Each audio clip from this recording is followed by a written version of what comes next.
What is up, everyone? JD here. Hope you're all doing well today. Today I am super excited to bring you my review of the Kansept Pretatout. The Pretatout has a 3.6 inch Damascus blade, 5.2 inch titanium handles, an overall length of 8.8 inches, and a claimed weight of 4.2 ounces. So we're going to go ahead and check that weight right now. And I'm going to try to get this in a position where you can actually see the scale. There we go. Weird. Okay, so they claim 4.2. It's actually coming in at 4.1. Hey, I am A-okay with that. Hard to say. Anything can cause it to vary a little bit. I'm going to go ahead and quickly... Wow, that really does blend into the background. I need to think about probably like an alternate for a background. I'm going to quickly run through some comparison knives, and then what I'll do is try to show you a couple of comparable knives and then give you my thoughts and impressions. Really liking this one a lot. This one has really impressed me. First up is going to be the Spyderco Yojimbo 2. As you can see here, the Pretatout is a bigger knife, giving you very different ergonomic approaches, but still a fantastic knife. Here you have the Spyderco Shaman. Shaman is right in line with the size of the Pretatout. If that tells you anything, this is intended to be a lightweight, full in-hand user. No doubt about it. All right, let's go ahead and get these out of the way, and let's bring in the crossbar lock knives. First up is going to be the Benchmade Bugout, which has titanium handles on there. And we're going to also bring out the SIG K320 made by Hogue. And you can see here the Pretatout is actually bigger than both of these knives. And this is a nice full-size user. You can just tell the differences here when you look at the two of these side by side. Very different. While this has more girth and presence and the Pretatout is slightly more slender as far as profile, it's definitely very much a longer knife overall. All right, let's get these crossbar locks out of here and bring in the budget brands. First up is going to be the Kubey KU321. I almost forgot the number.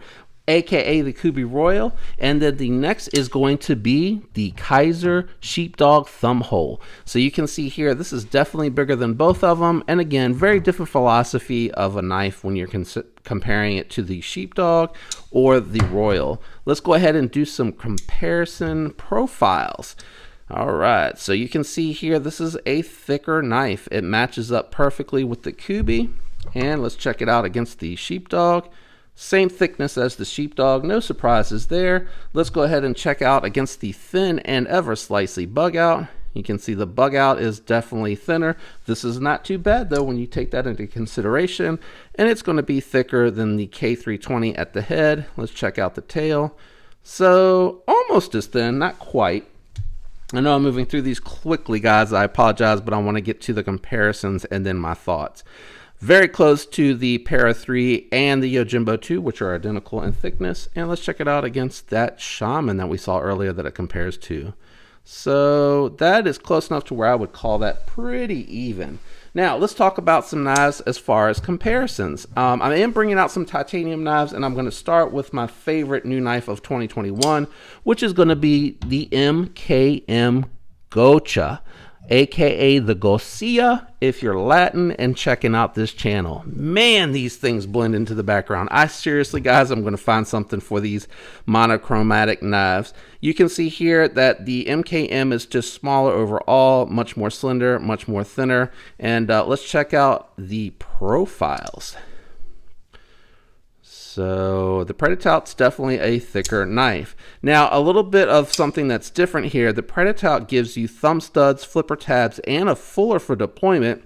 It does have the milled out, as you can see here, the milled out liners, whereas you don't get that with the MKM. Now, it is a frame lock, so you do have to be cognizant of where your fingers are when you deploy this one. You do not want them to be on the lock bar because it is going to impede the knife a little bit. The more you push down, the harder it's going to get.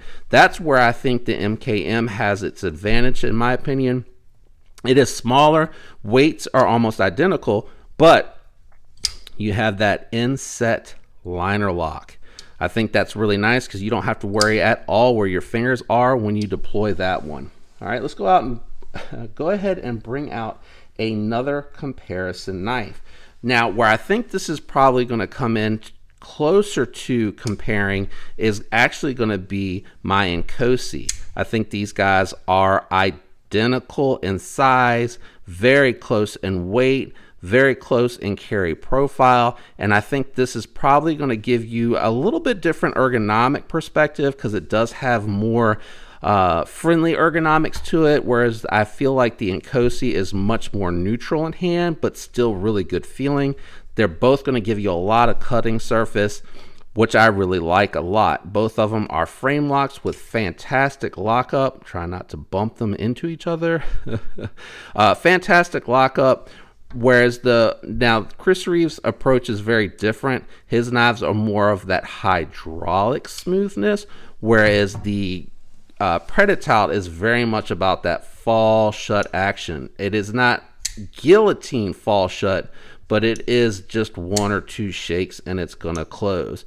And if you give it a medium size shake, it's gonna fly close. The fuller is done really nice. This is distracting. Let me get this out of here. The fuller is really, really nice. It works really well. You can get down low with it. You can get up high with it if you're good. You can get right up underneath this tab on the other side with the fingernail. I usually can do it. I'm not quite, oh, I'm on the lock bar, sorry. My finger, again, that's where I think the inset liner is the champ when it comes to these titanium frames because, oh my gosh, there you go. You have to really think about where you're putting the thumb. Now, the thumb stud is because you can't get to the fuller because it does have that chamfered cutout for the finger, which is really, really nice. And it is knocked down so that you can get to that frame lock easily. And because they did a nice job of angling that cutout on the lock bar, it actuates really nicely. The blade is nice and tucked. You're not going to have any peek out. You're not going to have anything stab you. Let's talk about the titanium pivot collar, which is anodized blue, and the milled titanium pocket clip, which is Damascus. It has a really nice Damascus. I think it's cool that Kansept is trying to give you a little taste of Damascus on here with the Damascus blade, but I kind of wish that you could get it on the S35 VN variant of it, which I think is probably the better buy. The S35 VN is going to perform better than the 9CR Damascus, but that 9CR Damascus is expensive, more expensive to make, which is why it costs a little bit more. And I've had quite a few Civivis that have that 9CR Damascus, and it does perform. This is not going to be like a save queen for me. I fully intend to use this just like I use my Shaman, just like I use my Yojimbo 2. I enjoy the ergonomics too much, and I think it's too well built to just sit there and occasionally get carried to flip and not really use it. So I am going to use this. So stay tuned for the long-term reviews on all the 9CR Damascus knives that I have. I have like 4 of them, I think now. We'll see how well they hold up, how well they maintain an edge, how well they sharpen back up, etc. So keep your eye out for that. So far, and it's early in 2022, this is my favorite new release for a full-size knife in 2022. That's how much I like it. I like the lines here. It actually makes a difference when you go to hold it. You actually are getting a lot of grip off of this. It's not sharp, but it's enough to where the fingers want to kind of just fall into it when you're gripping it. And you can even feel this little line over here, which is really nice. I love the cutout for the thumb. Even if you have a small hand, you're going to be able to get in there. If you have a big hand like me, it's going to fit really well. You got some jimping back here so that if you want to pull back and if you're trying to do something with a little bit more precision detail, that's going to really help you out. I also like the fact that you can move up with the middle finger into that cutout comfortably, and you can get out on the tip here for your precision work. Now, it doesn't offer the best angle, but it does have nice belly if you're just cutting into a box. So cutting through tape, that blade is going to do really well. Let's talk a little bit more about the blade as well. This is really thin, guys. Even if you get the S35VN variant, I think this is going to be a fantastic folder. It's really lightweight in pocket and still giving you that really full size grip, that fantastic action, and it's giving you a lot of fidgetability if that's something that you are looking for in your folder. Now, I'm sure some of you are wondering, how is it on the slow roll? Usually on a flipper tab knife, you're not really looking at a slow roll, and it is a little awkward to get in there.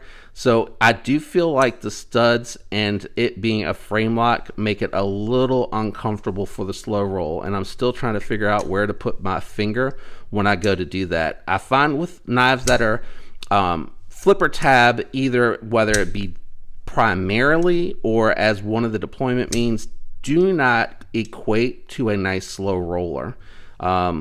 Really just don't know where to put that middle finger when you do it, and that to me just kind of takes away. I feel like the slow roll thumb stud, you kind of want to be able to put your fingers all on the knife, and unfortunately this one just does not do that very well. Everything else though, really nice. Really nice. This is a winner for me. I highly recommend it. I'm very impressed with Kansept. I know I picked up their Goblin XL. Really liked that one, just a little too big, so I did end up letting that go, and I picked something else out.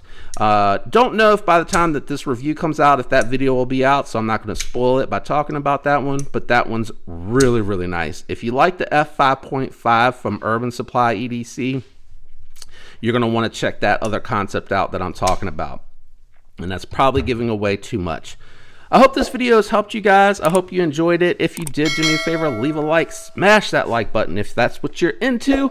And if you enjoyed the video and you enjoy content like this, think about subscribing and following along. As I grow the channel, I'll continue to do things to reviews. It'll allow me to continue to bring content such as these reviews, unboxing new knives, mods, maintenance, and other things along the way.